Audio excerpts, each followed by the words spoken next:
రోజుకి 100 రూపాయల ఖర్చుతో ఈ మహాలయ పక్షాల్లో మీ పితృదేవతలకు కాశీ మహాక్షేత్రంలో సెప్టెంబర్ 8. నమస్కారం, శ్రీమాత్రే నమః.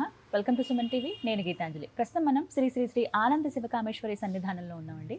మనతో పాటు ఉన్నారు పీఠాధిపతులు శ్రీ శ్రీ శివకామేశ్వరి ఆనందమయ్య అమ్మ. మాతాజీతో మాట్లాడదాం. అమ్మ నమస్కారం. శ్రీమాత్రే నమః తల్లి. శ్రీమాత్రే నమః. దేవుడి ముందు ఖచ్చితంగా పూజ అంతా అయిపోయిన తర్వాత ఒక కొబ్బరికాయ కొడతాం. పొరపాటున కొబ్బరికాయ కనుక కుళ్ళిపోతే ఇక అంతే, అశుభం, ఏదో జరగబోతుందని ఒక భయం వెంటాడుతూనే ఉంటుంది. కొబ్బరికాయ కొట్టానండి, అది కుళ్ళిపోయింది, ఇది ఏమైనా అనర్థమా అని అందరినీ అడుగుతూ ఉంటారు కనపడిన వాళ్ళందరినీ.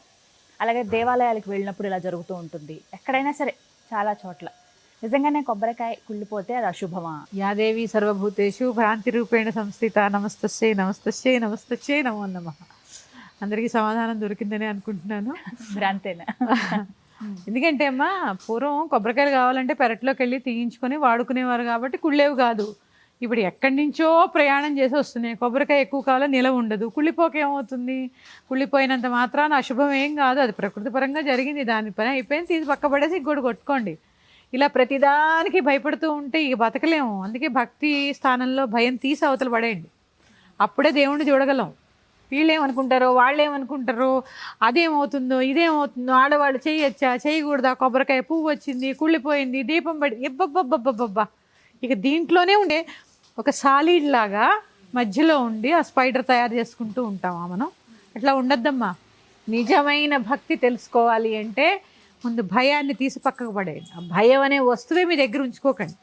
అసలు ఆ భావన, ఆ భయం అనేదే, ఆ భావనే వద్దు. భగవంతుడు ఎవరిని శిక్షించడు. ఇలా శిక్షించేలా ఉంటే వెంటనే ఆయన భగవంతుడు ఎందుకు అవుతాడండి? దుర్గుణాలన్నిటినీ వదిలేశాడు కాబట్టి ఆయన భగవంతుడు అయ్యాడు. ఇది ముందు గ్రహించండి. భగవత్ తత్వానికి ఒక విశేషమైనటువంటి గుణం ఉంది. ఎందుకంటే సత్వరజస్తమో గుణములకు అతీతమైన వాడు. ఈ అతీతమైన వాడు ఎందుకు కోపడతాడు? కోపాన్ని వదిలేశాడు కాబట్టి ఎలా ఉంటాడు? ఎప్పుడు కూడా చిరుమందహాసంతో ఉంటాడు. ఆయనకేం కోపం రాదమ్మా. మనం అనుకుంటాం ఆయన కోపం వచ్చిందని, అంటే మనం ఆపాదిస్తూ ఉంటాం ఆయనకి. ఏదైనా మొక్కుకుని అది మనం చెల్లించకపోతే ఖచ్చితంగా దేవుడు కోపం వస్తుంది అని అలా చెప్పకపోతే నువ్వు తీర్చావు కదా, నీకు నియమం నిబద్ధత ఎక్కడుంది? మరి భగవంతుడికి ఇది ఇస్తారని నువ్వు అనుకున్నప్పుడు ఇవ్వాలి కదా. ఆ భయం పెడితే అయినా ఇస్తావని. అందుకని ముందు భయాన్ని వదిలేయండి అమ్మా. కొబ్బరికాయ కుళ్ళిపోయినంత మాత్రాన మన జీవితం ఏమీ తారుమారు అయిపోదు. ఆ కాయ పక్కకు పడేసి మా పీఠంలో రోజు కొట్టేటప్పుడు ఎప్పుడో అప్పుడు అలా కుళ్ళిపోతూనే ఉంటాయి. అందుకని మాకు ఇంతవరకు ఏం జరగలేదు. ఇది పక్క పడేసి కొత్తది కొడుతూ ఉంటాం. అలాగే మీరు కుళ్ళిపోయింది అడిగారు, పువ్వు. నెక్స్ట్ ఆ క్వశ్చన్ అడగాల వద్దని ఆలోచిస్తున్నాను. పువ్వు వస్తే అది సంబరపడిపోతామో కదా. ఏమీ సంబరపడక్కర్లేదు. దానికి కూడా ప్రకృతి సిద్ధంగా ఆ కొబ్బరికాయలో పువ్వు ఏర్పడింది, అది మీ దాకా వచ్చింది, కొట్టారు, పువ్వు వచ్చింది. పువ్వు వచ్చినంత మాత్రాన మనం మహారాజులం అయిపోము, కుళ్ళిపోయినంత మాత్రాన బంటులైపోము. ఇదైతే ఎందుకంటే మనకి ప్రతీది అన్నీ మంచే కావాలి. ఇప్పుడు చూడండి, గ్రహణం ఉంది, అది భౌగోళికంగా జరుగుతుంది. గ్రహణం అనేది మనం వద్దన్నా ఆగిపోతుందా? మరి దానికి భయపడ్డం ఎందుకు? అది జరగాలి. ఎందుకంటే సృష్టిలో గ్రహణం కూడా ఉందని మనం గ్రహించాలి. మనిషికి కష్టాలు ఉన్నాయి, సుఖాలు ఉన్నాయి, రాత్రి ఉంది, వెలుతురు ఉంది. ఎప్పుడు వెలుతురే ఉండాలంటే సాధ్యమేనా? రాత్రిలో దొరికే సుఖం, నిద్ర, మరుపు ఇవన్నీ ఉన్నాయి. చీకట్లో కూడా, కష్టాల్లో కూడా ఎన్నో సుఖాలు ఉంటాయి తెలుసుకోగలిగితే. అందుకని భయాల్ని పక్కకు పడేయండి. కొబ్బరికాయ కుళ్ళినా ఏమైపోదు, పువ్వు వచ్చినా ఏమీ అయిపోదు. ఇలాంటి అక్కర్లేని విషయాలకి భయపడిపోతూ అడుగు అడుగున, ఇప్పుడు కొబ్బరికాయ కుళ్ళిపోయింది, ఓ మొక్కు. పువ్వు వచ్చింది, ఒక మొక్కు. చూడండి, ఇదంతా అక్కర్లేకుండా మీకు మీరేం చేసుకుంటున్నారు? అసలు భగవతత్వాన్ని వదిలేసి ఆ భగవంతుడినే ఎటో తీసుకెళ్ళిపోతున్నాం. మన ఇష్టం, మన ఇష్టం వచ్చినట్టు ఆడేవాడు భగవంతుడు కాదమ్మా. భగవంతుడికి ఆగ్రహం ఉండదు. ఎందుకంటే అవన్నిటినీ ఆయన జయించేశాడు కాబట్టి భగవంతుడు అయ్యాడు అనేది గ్రహించండి అక్కడ. కాకపోతే దాన్ని ఏమంటారు, ప్రహ్లాదుడు అంతటి వాడు జపం చేసే ఉగ్ర రూపంలో వచ్చి హిరణ్యకశిపుడిని సంహరించాడంటే ఆయన భక్తికి మెచ్చి. అక్కడ మీరు ఒకటి గమనించలా, ఆయన భక్తుడిని హిరణ్యకశిపుడికి ఎంత హింసించాడండి. చిన్న కుర్రాడిని పాముల మధ్యలో కూర్చోబెట్టాడు, కొండ మించి పడేశాడు, అగ్నిలో పడేశాడు. అయినా కూడా పాపం కాపాడుకుంటూ వచ్చాడు శ్రీహరి. ఇంకా ఆ సమయంలో కూడా ఆయన సంహరించకపోతే ఇంకా ఎన్ని బాధలు పెడతాడో. అప్పుడు కదా నువ్వు నువ్వు భగవంతుడు ఉన్నాడు అని చూపించడానికి, మనకి తెలియడానికి. నువ్వు భక్తితో పిలిస్తే నేను వచ్చి నీ కోసం ఏదైనా చేస్తానని చెప్పడానికి ప్రహ్లాదుడు ఉదాహరణ.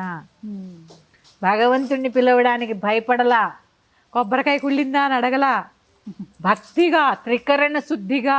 మరి ఇన్ని పారాయణలు చేస్తున్నాం కదమ్మా మనం, ఇన్ని పారాయణలు చేస్తున్నాము, ఇన్ని పూజలు చేస్తున్నాము, ఇన్ని మొక్కలు, మరి ఎందుకు మన కోరికలు తీరడం లేదు? ఒక్కసారి ఆలోచించారా? ఎందుకని? త్రికరణములు శుద్ధి లేకపోవడం. మాలో కూడా లేకపోవచ్చు, ఏదో ఒక గుణం శుద్ధి లేకపోవచ్చు.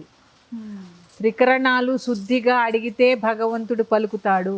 కొబ్బరికాయ కొట్టినంత మాత్రానో, పువ్వు వచ్చినంత మాత్రానో, కుళ్ళిపోయినంత మాత్రం అవన్నీ ప్రాథమికం.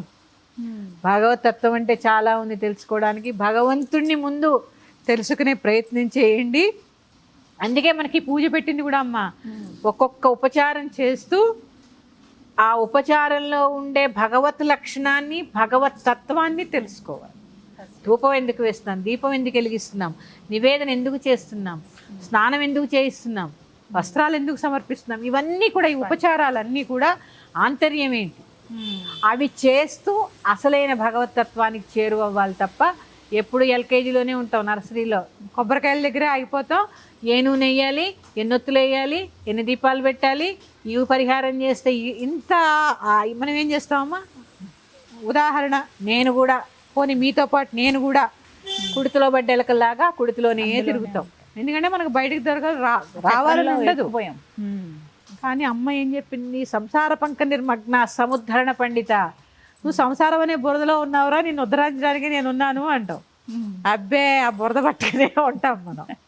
ఎలా ఉండమంది? ఆ బురదలో ఉండి కూడా ఒక కమలంలా వికసించు. నువ్వు కమలంలా ఎప్పుడైతే వికసిస్తావో నీ వెంటే నేను ఉంటా. అందుకే నిన్ను ఉద్ధరించడానికే నేనున్నా. మనకు ఉద్ధరణ అక్కర్లే. మనకి ఎంతసేపు ఏం కావాలి?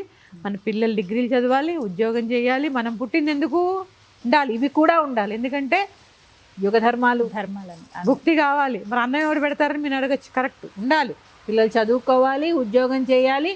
వాటితో పాటు మన ధర్మాన్ని కూడా తెలుసుకోవాలి. మనం ఎందుకు పుట్టామో ప్రతి మనిషి తెలుసుకోవాలి.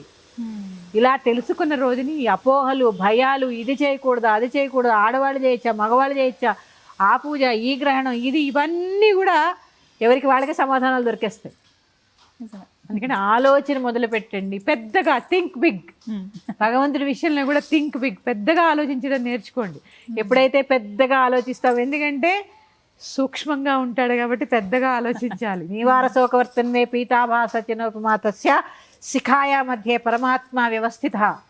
నీవారములలో ఆ చివరి ఎంత ఉన్నాడో అంతున్నాడంట పరబ్రహ్మ. ఆయన్ని చూడాలంటే మనం ఎంత సూక్ష్మంగా మారాలి. అందుకని కొబ్బరికాయల దగ్గర, దీపాల దగ్గర, పూజల దగ్గర, పారాయణల దగ్గర ఇవన్నీ చేస్తూ ఆగిపోకుండా ఏదైనా జరిగితే ఏదో ప్రమాదం ముంచుకొస్తుందనే భావన లేకుండా ఇవి చేయాలి. ఇవి చేస్తూ చక్కగా భగవంతుడి యొక్క తత్వాన్ని పట్టుకునే ప్రయత్నం చేద్దాము. మరొక్క అంశంతో మీ ముందుకు వస్తాను. శ్రీమాత్రే నమః. స్వస్తి.